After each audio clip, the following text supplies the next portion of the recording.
প্রিয় বন্ধুকে হারালাম, সহজ আর আমি পরস্পরকে সামলাচ্ছি। রাহুলের মৃত্যুর পর প্রথম মুখ খুললেন অভিনেত্রী প্রিয়াঙ্কা সরকার। রাহুলের আকস্মিক চলে যাওয়ার 1 মাস অতিক্রান্ত না, তিনি সামলে ওঠেননি, তবে কাজে ফিরেছেন অত্যন্ত পেশাদারের মতো। এবার নীরবতা ভাঙলেন অভিনেত্রী প্রিয়াঙ্কা সরকার। কি জানিয়েছেন তিনি, বিস্তারিত থাকছে এই প্রতিবেদনে। বন্ধুরা, চ্যানেলে নতুন হলে চ্যানেলটি সাবস্ক্রাইব করে রাখতে পারেন ও ভিডিওটি শেয়ার করতে পারেন। রাহুলকে কতটা মিস করছেন প্রিয়াঙ্কা? সংবাদ মাধ্যমের সঙ্গে এক সাক্ষাৎকারে প্রিয়াঙ্কা বললেন, সবচেয়ে বেশি বন্ধু রাহুলকেই মিস করি। যদি এক কথায় গুছিয়ে বলতে হয়, আমি বলবো আমার প্রিয় বন্ধুকে হারিয়ে ফেলেছি। সব কিছুর বাইরে এটা একটা বন্ধুত্বের সম্পর্ক, প্রায় 20 বা 22 বছরের বেশি সময় ধরে যেটা ছিল।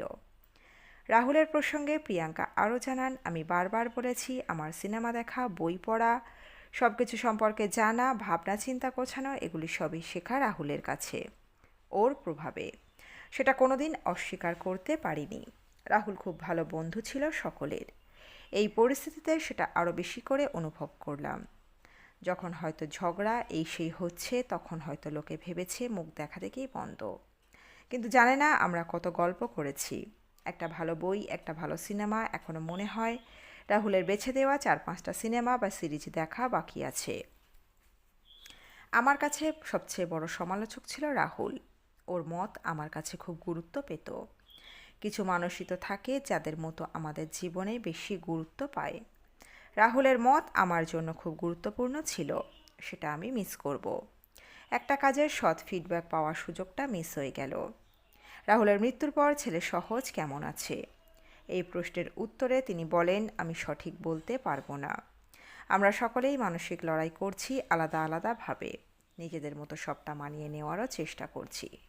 সহজের সঙ্গে এই বিষয় নিয়ে কথা হয়নি।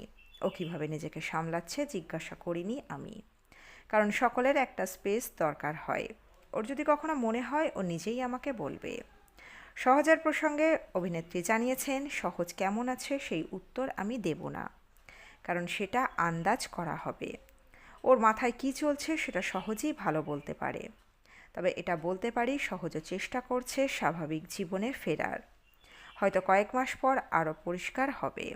ও ঠিক আছে কি নেই সেটা সহজেই ভালো বলতে পারবে। তো বন্ধুরা, এই ছিল প্রতিবেদনে।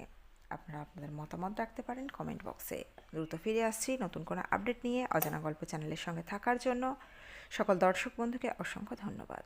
দেখতে থাকুন, চোখ রাখুন আমাদের অজানা গল্প চ্যানেলে।